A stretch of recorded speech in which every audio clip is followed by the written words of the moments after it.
అందరికీ హాయ్. ఈరోజు నేను హెయిర్ క్లిప్ ఎలా చేసుకోవాలో చూపిస్తున్నా.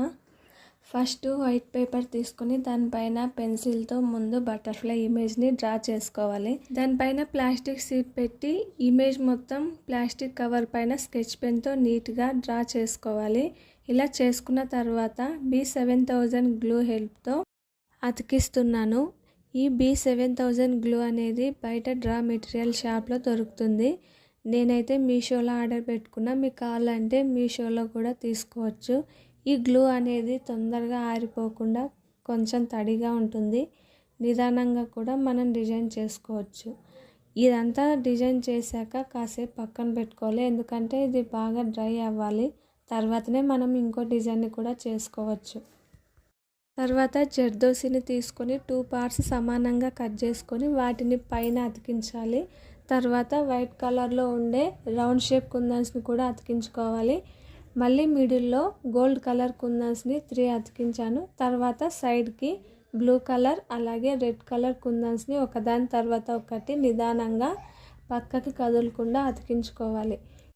ఫస్ట్ పెద్ద రెక్కలకి 2 సైడ్స్ అయిపోయిన తర్వాత అలాగే కింద ఉండే చిన్న రెక్కలకి కూడా కింద రెయిన్బో కలర్లో ఉండే రౌండ్ షేప్ కుందన్స్ని ఫస్ట్ అతికించుకున్న తర్వాత లాస్ట్లో వైట్ కలర్లో ఉండే జర్కన్ స్టోన్స్ని అతికించుకున్నాను. ఇది కూడా కాసేపు ఆరనివ్వాలి. తర్వాత మళ్ళీ లాస్ట్లో ఎక్కడెక్కడ గ్యాప్స్ ఉన్నాయో అదంతా కూడా జర్కన్ స్టోన్స్ని అతికించుకోవాలి. ఇక్కడ గ్లూ ఆరిపోయేలోపు ఒకదాని తర్వాత ఒకటి అతికించుకుంటూ ఉండాలి.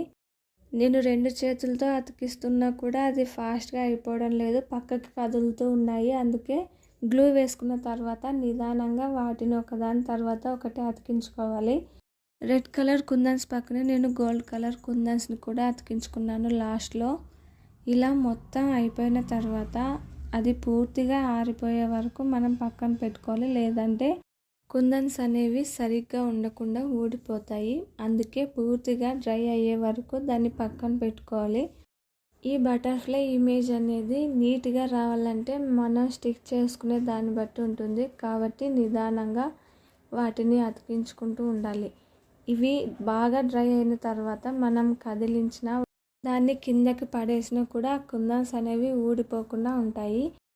ఎక్కడెక్కడ గ్యాప్స్ ఉన్నాయో మొత్తం అదంతా కూడా గ్లూ వేసుకొని జర్కన్ స్టోన్స్ని మొత్తం ఫిల్ చేసుకున్నాను నేను. ఇది మొత్తం డ్రై అయ్యేంత వరకు మనం కాసేపు పక్కన పెట్టుకోవాలి. తర్వాత ఆ షీట్ని తీసుకొని ప్లాస్టిక్ ఎక్స్ట్రా ఎంత ఉందో దాన్ని అంతా కట్టర్ హెడ్తో కట్ చేసుకోవాలి.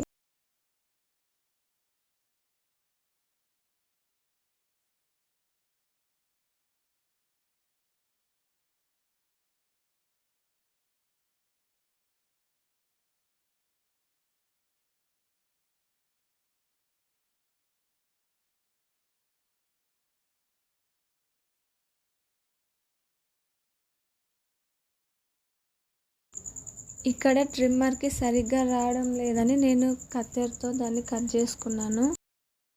ఇంకా మిగిలిపోయిన ప్లాస్టిక్ షీట్ని అగరబత్తితో నేను అంతా నీట్గా ఇలా కాల్ చేసుకున్నాను. తర్వాత దీన్ని క్లిప్కి అతికించుకుంటే అది ఎప్పటికీ ఊడిపోకుండా ఉంటుంది.